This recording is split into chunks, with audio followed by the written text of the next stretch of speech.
কন্যা হচ্ছে সংগ্রামের রাশি, বারবার বলে থাকি। এই সপ্তাহে স্বাস্থ্যের প্রতি বিরাট নজর রাখবেন। মানসিক হেলথ থেকেও বড় কথা স্বাস্থ্যের প্রতি বিরাট খেয়াল রাখবেন। মানসিক চাপ তো থাকছেই, কিন্তু তার থেকে বড় কথা স্বাস্থ্য, হেলথ হচ্ছে ফার্স্ট প্রায়োরিটি আপনার কাছে। হ্যাঁ, তন্ত্রক্রিয়া, নজর লাগা, এগুলো কিন্তু প্রচণ্ড হবে। দেখবেন আপনি ভালো আছেন, হঠাৎ করে কোনো ব্যক্তি আপনার সামনে আসলো, তারপর থেকে আপনার শরীর খারাপ হয়ে গেল। বা সোশ্যাল মিডিয়াতে কোনো ফটো আপলোড করলেন, তারপর শরীর খারাপ হয়ে গেল।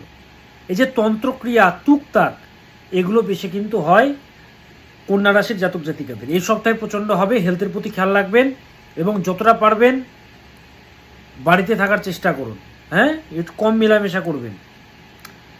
যোগাযোগ বাড়বে, প্রচণ্ড অ্যাক্টিভ থাকতে হবে। এই সপ্তাহে সুযোগ আসবে, তবে মিসআন্ডারস্ট্যান্ডিং লক্ষ্য করা যাচ্ছে, ভুল বোঝাবুঝি লক্ষ্য করা যাচ্ছে।